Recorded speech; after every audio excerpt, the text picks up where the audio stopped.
ईश्वर आश्चर्य कार्य करने को समर्थ अटंती। गोटे पाखरे से जाकुबंकु मृत्यु मुखरे पड़ापी अनुमति देले, किंतु पितरों को स्वर्गर दूत पठाए से सुरक्षा करुछंती। सबु विषय उपरे ईश्वरंकर नियंत्रण अच्छी। से सर्वाधिपति परमेश्वर, जहाँ ताहांक दृष्टि रे उत्तम से ताहा करिबा पाए ताहांकर अधिकार अच्छी। से ईश्वरंक ठारे भरोसा रखिबा उची आमर कर्तव्य। आपण कौन से प्रभुंक ठारे भरोसा रखंती? जीसुंक मधुर वाक्य चला पथे साजे दीप अमरी चरण अलिभा आलोक देई जीवनर प्रतिपदे जीवनर प्रतिपदे पढ़ाए से सत्य पथे पथ प्रदर्शिका से जे पथ प्रदर्शिका पथ प्रदर्शिका पथ प्रदर्शिका। दर्शक बंधु नमस्कार। पथ प्रदर्शिका ए विशेष कार्यक्रम को आपण को स्वागत करुछि। आपण नियमित ए कार्यक्रम देखुअछंती एवं ईश्वरंक वाक्य अध्ययन रे शामिल होउछंती। तद्वारा आपण जीवन रे आशीर्वाद आसुअछि। आमाने सेति पाए प्रभु को धन्यवाद देउछु। ए कार्यक्रम कहयाकु गले अनेकंकर पाए आशीर्वादर कारण होईछि, कारण आपण मानक मध्यरु अनेके आम सहित जोगाजोग करि अछंती। आउ सेमाने सेमानकर मतामत मध्य देई अछंती।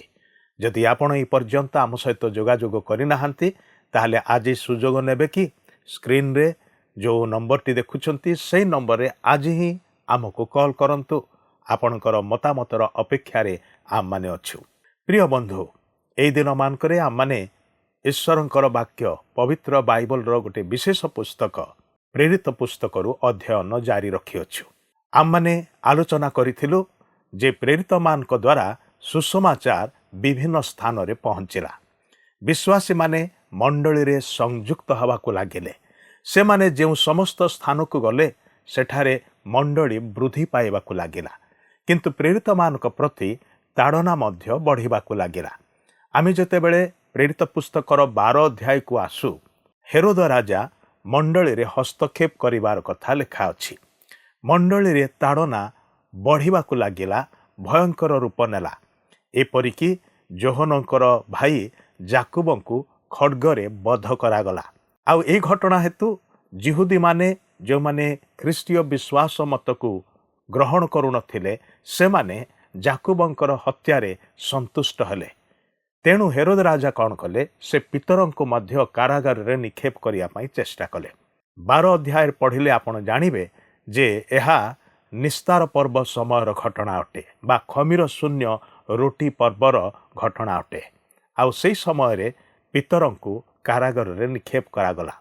जेउ दिन हेरोद राजा पितरंकु बध करिबा निमंते स्थिर करिथिले, सेही दिन पूर्व राति रे से जंजीर रे बंधा होइथिले।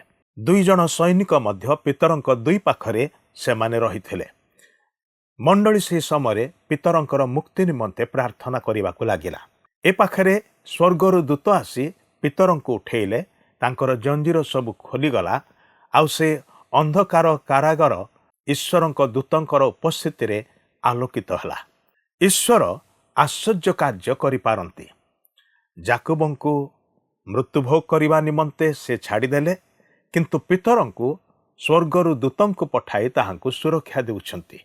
यह आमको जणाई दिए जे प्रतिटी घटना को परमेश्वर नियंत्रण करुअछंती एवं ताहांकर इच्छानुसारे से नियंत्रण करुअछंती। आसंते ई संपर्क रे आहुरी अधिक आलोचना करिबा, किंतु आलोचना मध्य को जिबा पूर्वरु गोटे भक्तिमूलक गीत सुनिबा।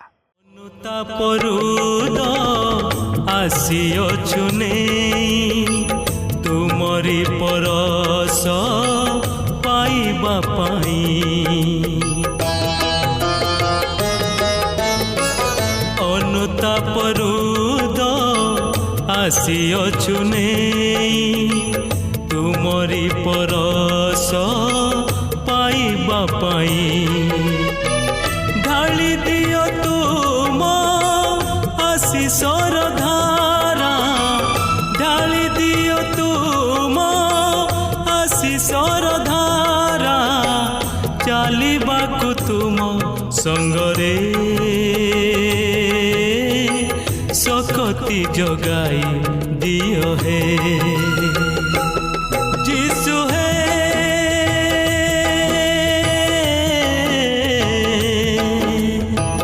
ମୁକ୍ତି ଦାତା ଯୀଶୁ ହେ, ଶକ୍ତି ଦାତା।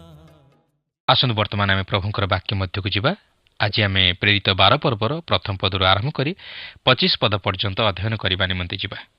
ତେବେ ଆପଣଙ୍କ ନିକଟ ଯଦି ପବିତ୍ର ବାଇବଲ କିମ୍ବା ନୂତନ ନିୟମ ଅଛି ତାହେଲେ ମୋ ସହିତ ଖୋଲନ୍ତୁ, ଅଧ୍ୟୟନ କରନ୍ତୁ। ଏହି ପର୍ବରେ ଆମେ ଯାକୁବଙ୍କର ମୃତ୍ୟୁ ଓ ପିତର କିପରି କାରାଗାର ମଧ୍ୟରେ ବନ୍ଦୀ ହୋଇ ରହିଲେ ତାହା ଅଧ୍ୟୟନ କରିବାକୁ ଯିବା।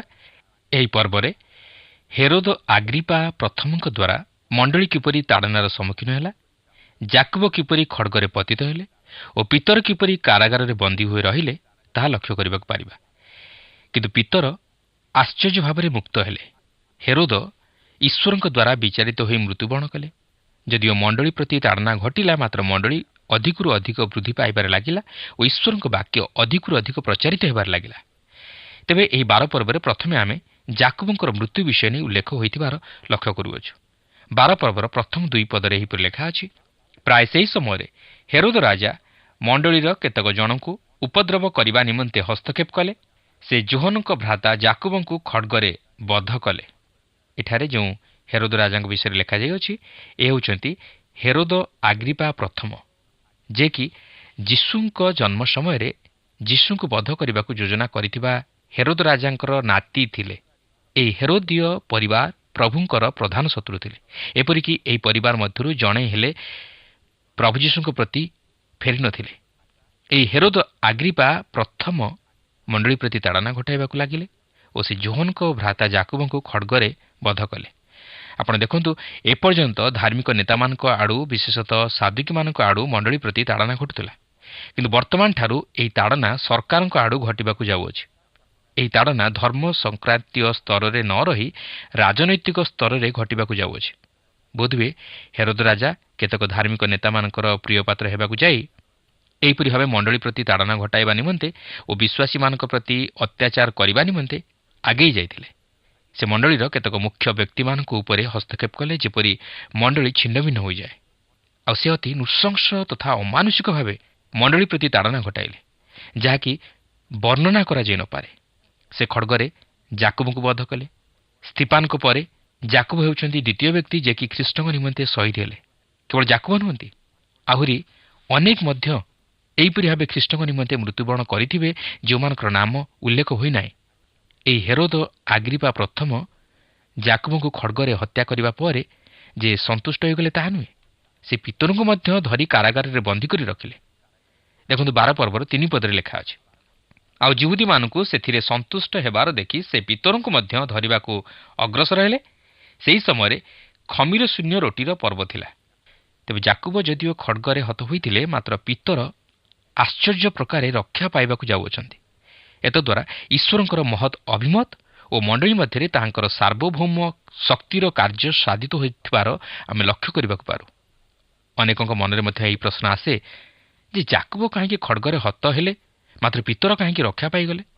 ତେବେ ଏହାର ଉତ୍ତର ହେଉଛି, ଏହା ଥିଲା ଈଶ୍ୱରଙ୍କର ଅଭିମତ। ଏହା ବିରୁଦ୍ଧରେ ଆମେ କିଛି କହିପାରିବା ନାହିଁ କି ଅନ୍ୟ କୌଣସି ମତାମତ ଦେଇପାରିବା ନାହିଁ।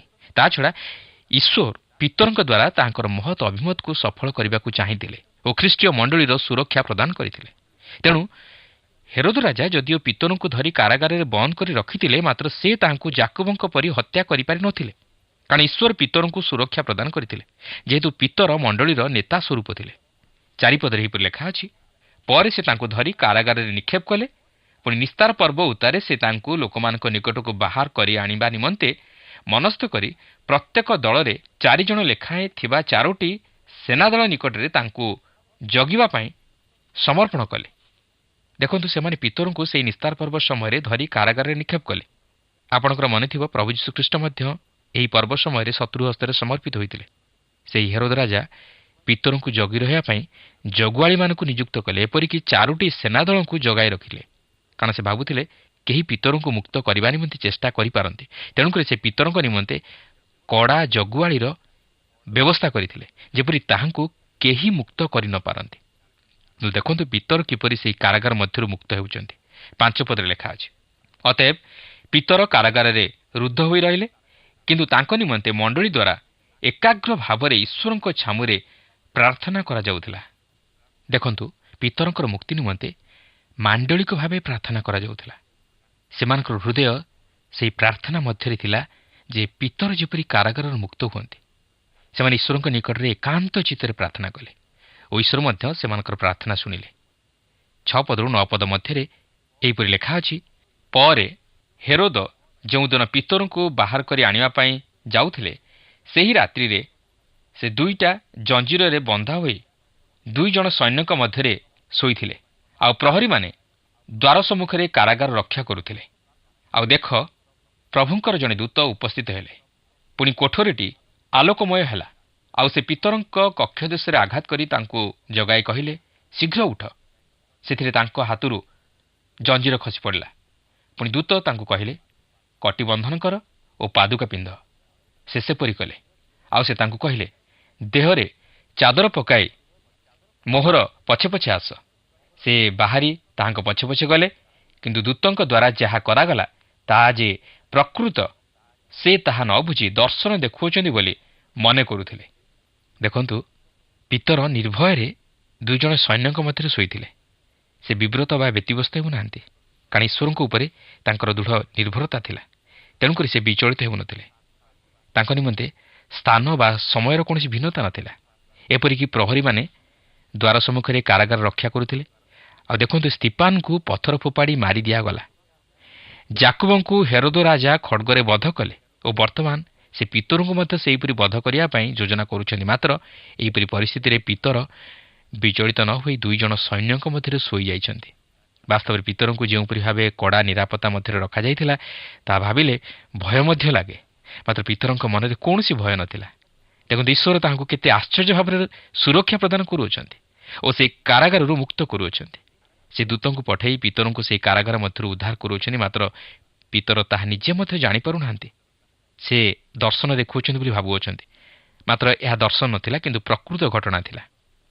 10 ପଦରେ ଲେଖା ଅଛି, ଯେତେବେଳେ ସେମାନେ ପ୍ରଥମ ଓ ଦ୍ୱିତୀୟ ପ୍ରହରୀ ଦଳ ଅତିକ୍ରମ କରି ଯେଉଁ ଲୌହ ଦ୍ୱାର ଦେଇ ନଗରକୁ ଯିବାକୁ ହୁଏ ତାହା ନିକଟକୁ ଆସିଲେ, ସେତେବେଳେ ସେହି ଦ୍ୱାର ଆପଣା ମନକୁ ସେମାନଙ୍କ ନିମନ୍ତେ ମେଲା ହୋଇଗଲା। ଆଉ ସେମାନେ ବାହାରି ଯାଇ ଗୋଟିଏ ଦାଣ୍ଡର ଶେଷ ମୁଣ୍ଡ ଯାଏଁ ଗଲେ। ପୁଣି ସେହି କ୍ଷଣି ସେହି ଦୂତ ତାଙ୍କଠାରୁ ଅନ୍ତର ହୋଇଗଲେ। ଏଥିରୁ ଆପଣ ଅନୁମାନ କରିପାରୁଥିବେ ଯେ ସେମାନେ ପିତରଙ୍କ ନିମନ୍ତେ କେତେ କଡ଼ା ପ୍ରହରୀ ଦଳମାନଙ୍କୁ ନିଯୁକ୍ତ କରିନଥିଲେ। ବହୁତ କଡ଼ା ସୁରକ୍ଷା ମଧ୍ୟରେ ତାହାଙ୍କୁ ରଖାଯାଇଥିଲା, କାରଣ ଏହିପରି ଆଶ୍ଚର୍ଯ୍ୟ ରକମର ଘଟଣା ଘଟିପାରେ ବୋଲି ସେମାନେ ବୋଧହୁଏ ଅନୁମାନ କରିଥିବେ। ଆପଣ ଜାଣିଥିବେ ଯେ ପ୍ରଭୁ ଯୀଶୁଙ୍କର ସମାଧିକୁ ମଧ୍ୟ ତାହାଙ୍କର ଶତ୍ରୁମାନେ କଡ଼ା ପ୍ରହରୀ ଦଳ ଘେର ମଧ୍ୟରେ ରଖିଥିଲେ, ଯେପରି ତାହାଙ୍କ ଶରୀରକୁ ତାହାଙ୍କର ଶିଷ୍ୟମାନେ ଆସି ଚୋରାଇ ନେଇଯାଇ ସେ ମୃତ୍ୟୁରୁ ଉଠିଅଛନ୍ତି ବୋଲି ପ୍ରଚାର ନ କରନ୍ତି। କିନ୍ତୁ ତାହାଦ୍ୱାରା ମଧ୍ୟ ସମ୍ଭବ ହେଲା ନାହିଁ।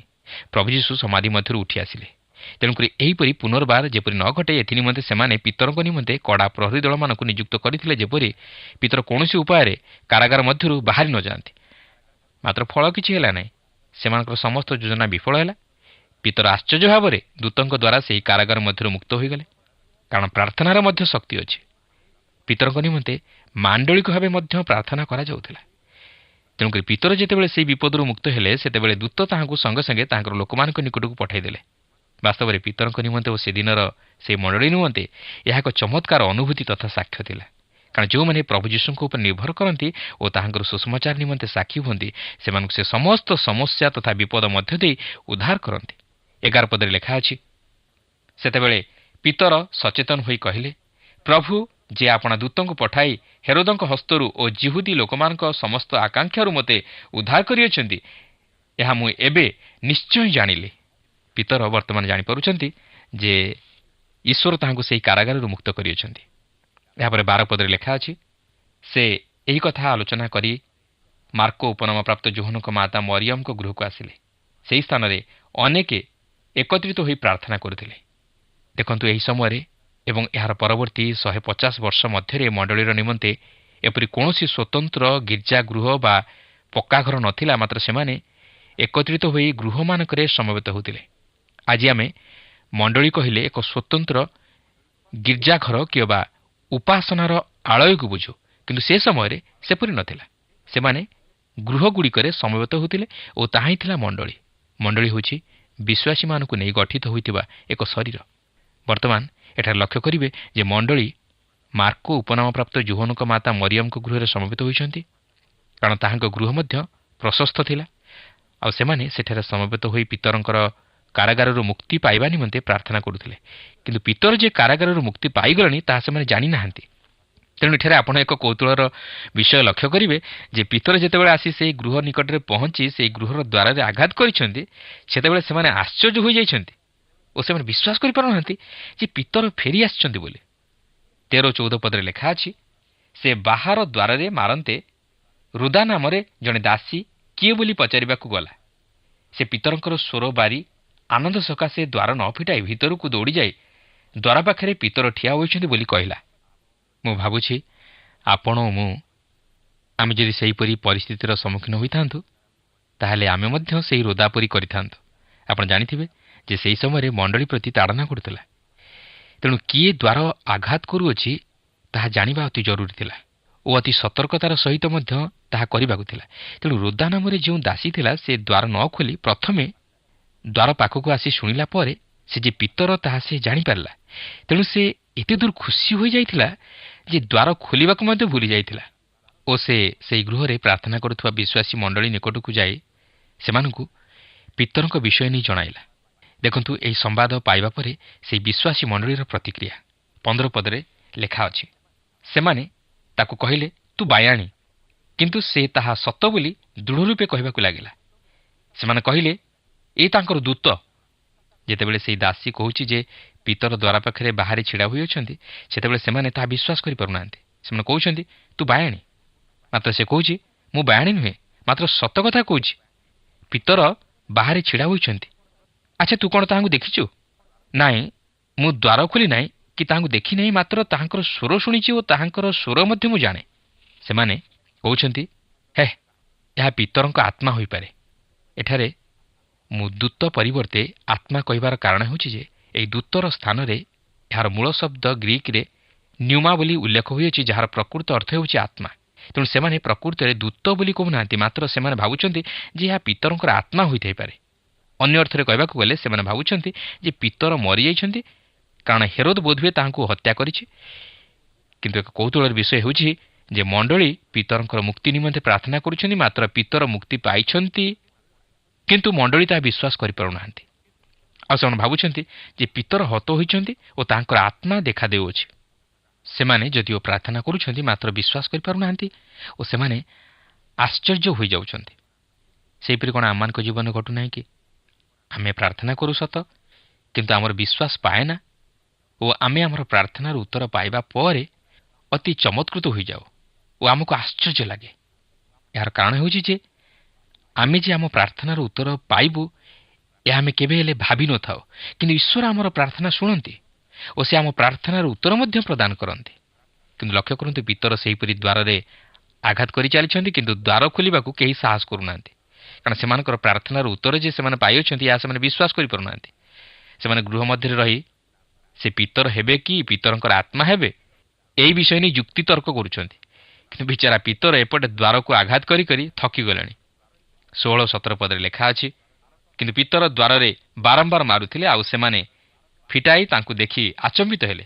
କିନ୍ତୁ ସେ ସେମାନଙ୍କୁ ତୁନି ହୋଇ ରହିବା ପାଇଁ ହାତରେ ଠାରି ପ୍ରଭୁ କିପରି ତାଙ୍କୁ କାରାଗାରରୁ ବାହାର କରି ଆଣିଅଛନ୍ତି ତାହା ସେମାନଙ୍କ ନିକଟରେ ବର୍ଣ୍ଣନା କଲେ। ପୁଣି ସେ କହିଲେ, ଏହି ସମସ୍ତ କଥା ଯାକୁବ ଓ ଭାଇମାନଙ୍କୁ ଜଣାଅ। ଆଉ ସେ ପ୍ରସ୍ଥାନ କରି ଅନ୍ୟ ସ୍ଥାନକୁ ଚାଲିଗଲେ। ସେମାନେ ପିତରଙ୍କୁ ଦେଖି ମଧ୍ୟ ବିଶ୍ୱାସ କରିପାରୁନାହାନ୍ତି। ସେମାନଙ୍କ ପ୍ରାର୍ଥନାର ଉତ୍ତର ଯେ ମିଳିଅଛି, ଏହା ସେମାନେ ବିଶ୍ୱାସ କରିପାରୁନାହାନ୍ତି। କିନ୍ତୁ ପିତର ସମସ୍ତ ବିଷୟ ସେମାନଙ୍କୁ ଜଣାଇ ଦେଉଛନ୍ତି।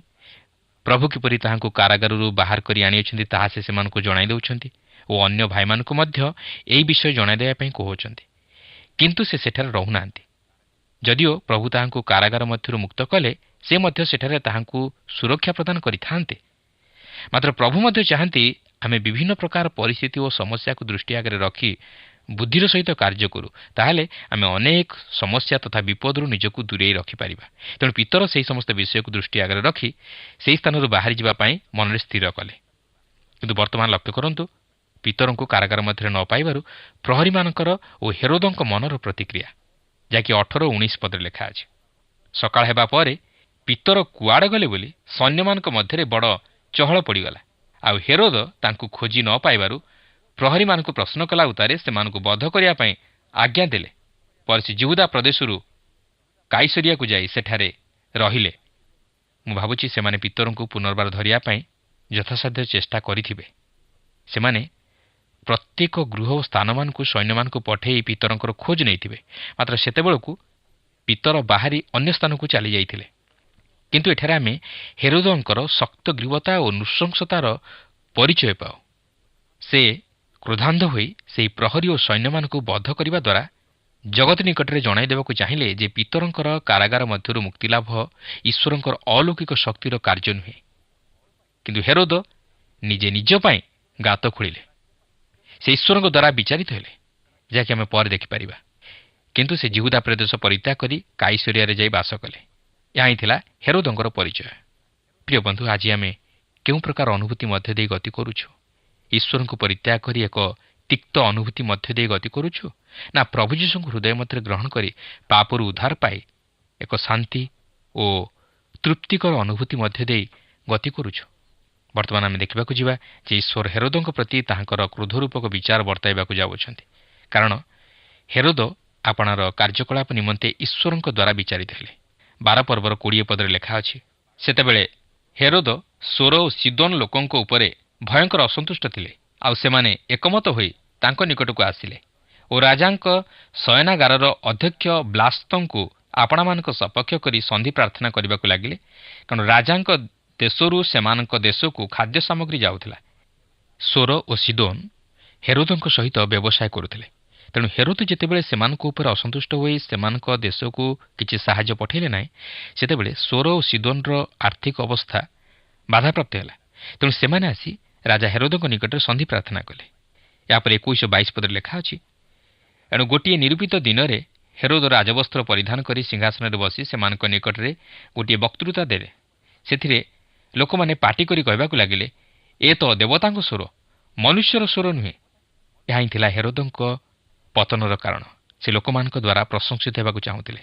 ତେଣୁ ଲୋକେ ଯେତେବେଳେ ତାହାଙ୍କୁ ଦେବତା ବୋଲି କହି ପ୍ରଶଂସିତ କରିବାକୁ ଲାଗିଲେ, ସେତେବେଳେ ସେ ଗର୍ବରେ ଉତ୍ଫୁଲ୍ଲିତ ହୋଇଗଲେ ଓ ଈଶ୍ୱରଙ୍କୁ ଗୌରବ ଦେଇପାରିଲେ ନାହିଁ। ହେରୋଦ ହେଉଛନ୍ତି ଜଣେ ବ୍ୟକ୍ତି ଯେ କି ଭଣ୍ଡ ଖ୍ରୀଷ୍ଟଙ୍କର ପ୍ରତିଛବି। ସେ ନିଜକୁ ଈଶ୍ୱରଙ୍କ ସ୍ଥାନରେ ରଖି ଈଶ୍ୱରଙ୍କୁ ଗୌରବ ଦେଲେ ନାହିଁ, ମାତ୍ର ନିଜକୁ ଈଶ୍ୱର ବୋଲି ଦେଖାଇ ହେବାକୁ ଚାହିଁଲେ। 23 ପଦରେ ଲେଖା ଅଛି, ତତ୍କ୍ଷଣାତ୍ ପ୍ରଭୁଙ୍କର ଜଣେ ଦୂତ ତାଙ୍କୁ ଆଘାତ କଲେ, କାରଣ ସେ ଈଶ୍ୱରଙ୍କୁ ଗୌରବ ଦେଲେ ନାହିଁ, ଆଉ ସେ କୀଟ ଦ୍ୱାରା ଭକ୍ଷିତ ହୋଇ ପ୍ରାଣତ୍ୟାଗ କଲେ। ପ୍ରିୟ ବନ୍ଧୁ, ଈଶ୍ୱର ତାହାଙ୍କର ଗୌରବ କାହାକୁ ଦିଅନ୍ତି ନାହିଁ, କାରଣ ସେ ସ୍ୱଗୌରବ ରକ୍ଷଣରେ ଉଦ୍ଯୋଗୀ ପରମେଶ୍ୱର। ଯାହାକି ଯିଶାୟା 42 ପର୍ବର 8 ପଦରେ ଲେଖା ଅଛି, ଆମ୍ଭେ ସଦାପ୍ରଭୁ, ଏହି ଆମ୍ଭର ନାମ, ପୁଣି ଆମ୍ଭେ ଆପଣା ଗୌରବ ଅନ୍ୟକୁ କିମ୍ବା ଆପଣା ପ୍ରଶଂସା ଖୋଦିତ ପ୍ରତିମାଗଣକୁ ଦେବୁ ନାହିଁ। ହେରୋଦ ପିତରଙ୍କର ସେହି କାରାଗାର ମଧ୍ୟରୁ ଆଶ୍ଚର୍ଯ୍ୟ ପ୍ରକାରର ଉଦ୍ଧାର ବିଷୟ ନେଇ ଈଶ୍ୱରଙ୍କୁ ଗୌରବ ଦେଲେ ନାହିଁ। କିନ୍ତୁ ବର୍ତ୍ତମାନ ସେ ଲୋକମାନଙ୍କ ଦ୍ୱାରା ପ୍ରଶଂସିତ ହେବା ନିମନ୍ତେ ଚାହୁଁଛନ୍ତି। କିନ୍ତୁ ଈଶ୍ୱର ତାଙ୍କର ବିଚାର କରିବାକୁ ଯାଉଅଛନ୍ତି, କାରଣ ଈଶ୍ୱର ତାହାଙ୍କର ଗୌରବ କାହାକୁ ଦିଅନ୍ତି ନାହିଁ। ଆଉ ସେ କୀଟ ଦ୍ୱାରା ଭକ୍ଷିତ ହୋଇ ପ୍ରାଣତ୍ୟାଗ କଲେ। ଏତେ ବଡ଼ ମହାନ ରାଜା, ମାତ୍ର ଛାର କୀଟ ଦ୍ୱାରା ସେ ଭକ୍ଷିତ ହେଲେ। ଛାର କୀଟ ତାହାଙ୍କର ପ୍ରାଣନାଶ କଲା। ଏହାଠାରୁ ବଳି ଲଜ୍ଜା ତଥା ନିନ୍ଦାର ବିଷୟ ଆଉ କ'ଣ ଥାଇପାରେ? ଏହା ହିଁ ଥିଲା ତାହାଙ୍କର ଅନ୍ତିମ ପରିଣତି। ସେ ପ୍ରଭୁଙ୍କ ନିମନ୍ତେ କିଛି କରିପାରିଲେ ନାହିଁ, କି ପ୍ରଭୁଙ୍କୁ ମଧ୍ୟ ଗ୍ରହଣ କରିପାରିଲେ ନାହିଁ। ବରଂ ପ୍ରଭୁଙ୍କ ବିରୁଦ୍ଧରେ ଯାଇ ଖ୍ରୀଷ୍ଟ ବିଶ୍ୱାସୀମାନଙ୍କ ପ୍ରତି ତଥା ମଣ୍ଡଳୀ ପ୍ରତି ତାଡ଼ନା ଘଟାଇଲେ। ଏହାଠାରୁ ବଳି ଦୁଃଖର ବିଷୟ ଆଉ କ'ଣ ଥାଇପାରେ? ସେଥିପାଇଁ ଗାଲାତୀୟ 6 ପର୍ବର 7 ପଦରେ ଲେଖା ଅଛି, ଭ୍ରାନ୍ତ ନ ହୁଅ, ଈଶ୍ୱର ବିଦ୍ରୂପର ପାତ୍ର ନୁହନ୍ତି, କାରଣ ମନୁଷ୍ୟ ଯାହା ବୁଣେ ତାହା ହିଁ କାଟିବ। ହେରୋଦ ଆପଣା କର୍ମର ସମୁଚିତ ଫଳ ଭୋଗ କଲେ ଓ ସେ ଖ୍ରୀଷ୍ଟଙ୍କୁ ଅସ୍ୱୀକାର କରିବା ହେତୁ ବିନଷ୍ଟ ହେଲେ। ପ୍ରିୟ ବନ୍ଧୁ, ଆଜି ଆମମାନଙ୍କର ଜୀବନ କେଉଁପରି ଅବସ୍ଥାରେ ଅଛି? ଆଜି କ'ଣ ଆମେ ପ୍ରଭୁ ଯୀଶୁ ଖ୍ରୀଷ୍ଟଙ୍କୁ ନିଜର ଉଦ୍ଧାରକର୍ତ୍ତା ପ୍ରଭୁ ବୋଲି ବିଶ୍ୱାସ କରି ତାହାଙ୍କୁ ଆମ ହୃଦୟରେ ସ୍ଥାନ ଦେଇଛୁ, ନା ନିଜର ଅହମିକା, ଜ୍ଞାନଗାରିମା ଓ ନିଜତ୍ୱକୁ ସ୍ଥାନ ଦେଇଅଛୁ? କିନ୍ତୁ ଆମେ ଜାଣି ରଖିବା ଉଚିତ ଯେ ଆମେ ନିଜର ଜ୍ଞାନ ବା ବିଚାର ବୁଦ୍ଧି ବା ନିଜତ୍ୱ ଯେପର୍ଯ୍ୟନ୍ତ ନିଜ ହୃଦୟରେ ସ୍ଥାନ ଦେଇଛୁ, ସେ ପର୍ଯ୍ୟନ୍ତ ଆମେ ଈଶ୍ୱରଙ୍କୁ ଗୌରବ ଦେଇପାରିନାହୁଁ ଓ ଏହାର ପରିଣାମ ମଧ୍ୟ ଅତି ଭୟଙ୍କର। ବର୍ତ୍ତମାନ ଆପଣ ଭାବୁଥିବେ ଯେ ଏହିପରି ତାଡ଼ନା ଘଟିବା ଦ୍ୱାରା ମଣ୍ଡଳୀ ବୋଧହୁଏ ଭାଙ୍ଗି ଯାଇଥିବ କିମ୍ବା ଉଭେଇ ଯାଇଥିବ, କିନ୍ତୁ ସେପରି ନୁହେଁ। ଏହା ଆହୁରି ଅଧିକରୁ ଅଧିକ ବୃଦ୍ଧି ପାଇବାରେ ଲାଗିଲା, ଯାହାକି 24ରୁ 25 ପଦରେ ଲେଖା ଅଛି। କିନ୍ତୁ ଈଶ୍ୱରଙ୍କର ବାକ୍ୟ ବୃଦ୍ଧି ପାଇ ଅଧିକ ବ୍ୟାପିବାକୁ ଲାଗିଲା। ପରେ ବର୍ଣ୍ଣବା ଓ ସାଉଲ ଆପଣାମାନଙ୍କର ସେବା କାର୍ଯ୍ୟ ସମାପ୍ତ କରି ମାର୍କୋ ଉପନାମପ୍ରାପ୍ତ ଯୋହନକୁ ସାଙ୍ଗରେ ଘେନି ଜେରୁସାଲେମକୁ ବାହୁଡ଼ିଗଲେ। ଦେଖନ୍ତୁ, ତାଡ଼ନା ଦ୍ୱାରା ସୁସମାଚାର ପ୍ରଚାର କାର୍ଯ୍ୟ ବାଧାପ୍ରାପ୍ତ ହେବା ପରିବର୍ତ୍ତେ ଏହା ଅଧିକରୁ ଅଧିକ ବୃଦ୍ଧି ପାଇବାକୁ ଲାଗିଲା ଓ ମଣ୍ଡଳୀର ଅଭିବୃଦ୍ଧି ଘଟିଲା। ଏଠାରେ ଆଉ ଏକ ବିଷୟ ଆପଣ ସ୍ମରଣରେ ରଖିବେ ଯେ ବର୍ଣ୍ଣବା ଓ ସାଉଲ ଆନ୍ତିଓଖିଆ ମଣ୍ଡଳୀ ପଠାଇଥିବା ସାହାଯ୍ୟ ଜେରୁସାଲେମକୁ ଆଣିଥିଲେ, କିନ୍ତୁ ବର୍ତ୍ତମାନ ସେମାନେ ମାର୍କୋ ଉପନାମପ୍ରାପ୍ତ ଯୋହନକୁ ମଧ୍ୟ ସାଙ୍ଗରେ ନେଇ ଜେରୁସାଲେମରୁ ଆନ୍ତିଓଖିଆକୁ ବାହୁଡ଼ି ଯାଉଛନ୍ତି। ତେବେ ଏପର୍ଯ୍ୟନ୍ତ ଆମେ ଦେଖି ଆସୁଛୁ ଯେ ସୁସମାଚାର ପ୍ରଚାର କାର୍ଯ୍ୟ ଜିହୁଦା ଓ ସମୀରଣ ଅଞ୍ଚଳରେ ବ୍ୟାପିବାରେ ଲାଗିଛି ଏବଂ ସୁସମାଚାର ଜିହୁଦା ଓ ସମୀରଣ ଅଞ୍ଚଳରେ ପହଞ୍ଚି ଯାଇଛି। କିନ୍ତୁ ଏହାର ପରବର୍ତ୍ତୀ ପର୍ବରେ ଅର୍ଥାତ୍ 13 ପର୍ବଠାରୁ ଆମେ ଦେଖିବାକୁ ଯିବା ଯେ ସୁସମାଚାର ପୃଥିବୀର ପ୍ରାନ୍ତ ପର୍ଯ୍ୟନ୍ତ ମଧ୍ୟ ବ୍ୟାପିବାରେ ଲାଗିଲା ଓ ଆଜି ମଧ୍ୟ ଆମେ ସେହି ସୁସମାଚାର ପ୍ରଚାରିତ ହେବାର ଲକ୍ଷ୍ୟ କରୁଅଛୁ ଓ ଆମେ ମଧ୍ୟ ସେହି କାର୍ଯ୍ୟରେ ନିଯୁକ୍ତ ହୋଇଅଛୁ। ତେଣୁ ଆସୁ ସେହି ଖ୍ରୀଷ୍ଟଙ୍କଠାରେ ବିଶ୍ୱାସ କରି ତାହାଙ୍କୁ ଉଦ୍ଧାରକର୍ତ୍ତା ରୂପେ ଗ୍ରହଣ କରି ତାହାଙ୍କ ନିମନ୍ତେ ସାକ୍ଷୀ ହେଉ। ତାହେଲେ ସେ ଆମକୁ ସମସ୍ତ ବିପଦରୁ ରକ୍ଷା କରି ତାଙ୍କର ସେ ଅନନ୍ତ ଜୀବନର ପଥରେ କଢ଼ାଇ ନେବେ। ପ୍ରଭୁ ଆମ ପ୍ରତ୍ୟେକଙ୍କୁ ଆଶୀର୍ବାଦ କରନ୍ତୁ। ପ୍ରିୟ ବନ୍ଧୁ, ଆଶା କରେ ଆଜିର ବାଇବଲ ଅଧ୍ୟୟନଟି ଆପଣଙ୍କୁ ଭଲ ଲାଗିଛି। ପିତର ଯେ କାରାଗାରରୁ ଚାଲିଯାଇ ଅଛନ୍ତି, ଏ କଥା ଜାଣି ରାଜା ହେରୋଦ ଭୟଙ୍କର ଭାବରେ କ୍ରୋଧାନ୍ୱିତ ହେଲେ। ପରେ ରାଜା ହେରୋଦ ରାଜବସ୍ତ୍ର ପିନ୍ଧି ସେ ଗୋଟିଏ ସଭାରେ ବକ୍ତୃତା ଦେବା ସମୟରେ ସେଠାରେ ଥିବା ଲୋକମାନେ କହିଲେ, ଏହି ସ୍ୱର ମନୁଷ୍ୟର ସ୍ୱର ନୁହେଁ, ଏହା ଦେବତାମାନଙ୍କର ସ୍ୱର, ଈଶ୍ୱରଙ୍କର ସ୍ୱର। ଏହା ଈଶ୍ୱରଙ୍କୁ ମହିମା ଦେଲା ନାହିଁ। ସେଥିପାଇଁ ପରମେଶ୍ୱର କ'ଣ କଲେ? ଗୋଟିଏ କୀଟ ଦ୍ୱାରା ହେରୋଦଙ୍କୁ ଆଘାତ କଲେ ଏବଂ ତତ୍କ୍ଷଣାତ୍ ହେରୋଦ ମୃତ୍ୟୁବରଣ କଲେ। ପ୍ରିୟ ବନ୍ଧୁ, ଆମେ କ'ଣ ଜୀବନରେ ଈଶ୍ୱରଙ୍କୁ ଗୌରବ ଦେଉଛୁ କି? ମନେ ରଖୁ, ପରମେଶ୍ୱର ସ୍ୱଗୌରବ ରକ୍ଷଣରେ ଉଦ୍ଯୋଗୀ ପରମେଶ୍ୱର ଅଟନ୍ତି। ସେ ଆପଣାର ମହିମା, ଆପଣାର ଗୌରବ କାହାକୁ ଦିଅନ୍ତି ନାହିଁ। ଆଜି ତ ଆମମାନଙ୍କର ସମୟ ଏଠି ସରି ଆସିଛି। ପରବର୍ତ୍ତୀ କାର୍ଯ୍ୟକ୍ରମରେ ପୁଣି ଆପଣଙ୍କ ସହିତ ଏହି ପ୍ରସଙ୍ଗକୁ ନେଇ ସାକ୍ଷାତ ହେବ। ତେବେ ଆଜି ବିଦାୟ ନେବା ପୂର୍ବରୁ ଆସନ୍ତୁ ପ୍ରଭୁଙ୍କ ଚରଣ ତଳେ ନିଜକୁ ସମର୍ପଣ କରିବା, ପ୍ରାର୍ଥନା କରିବା। ମଙ୍ଗଳମୟ ପ୍ରଭୁ, ତୁମର ଧନ୍ୟବାଦ କରୁଛୁ। ତୁମେ ଏକମାତ୍ର ଆଶ୍ଚର୍ଯ୍ୟ ପରାକ୍ରାନ୍ତ ପରମେଶ୍ୱର। ତୁମେ ଅସାଧ୍ୟକୁ ସାଧ୍ୟ କରିବା ଈଶ୍ୱର ଅଟ, ଅସମ୍ଭବକୁ ସମ୍ଭବରେ ପରିଣତ କରିବା ଈଶ୍ୱର ଅଟ। ପ୍ରେମମୟ ପ୍ରଭୁ, ଆମମାନଙ୍କର ଜୀବନରେ ତୁମ ଉପରେ ନିର୍ଭର ରଖିବା ପାଇଁ ସାହାଯ୍ୟ କର। ସବୁ ଅବସ୍ଥାରେ ତୁମଠାରେ ନିର୍ଭର ରଖିବାକୁ ପାରିବୁ ସହାୟତା ଦିଅ। ଦର୍ଶକ ବନ୍ଧୁମାନଙ୍କର ଯାହା କିଛି ସମସ୍ୟା ଅଛି, ଅସୁସ୍ଥତା ଅଛି, କଷ୍ଟ ଦୁଃଖ ଅଛି, ପ୍ରଭୁ ସେ ସବୁରୁ ତୁମେ ସେମାନଙ୍କୁ ମୁକ୍ତ କର। ତୁମର ଆଶୀର୍ବାଦ ତୁମେ ସେମାନଙ୍କୁ ଦିଅ। ପ୍ରାର୍ଥନା ଶୁଣିଥିବାରୁ ଧନ୍ୟବାଦ ଦେଇ ପରିତ୍ରାଣକର୍ତ୍ତା ପ୍ରଭୁ ଯୀଶୁ ଖ୍ରୀଷ୍ଟଙ୍କ ନାମରେ ଏ ସମସ୍ତ ନିବେଦନ ଉତ୍ସର୍ଗ କରୁଅଛୁ। ଆମେନ୍।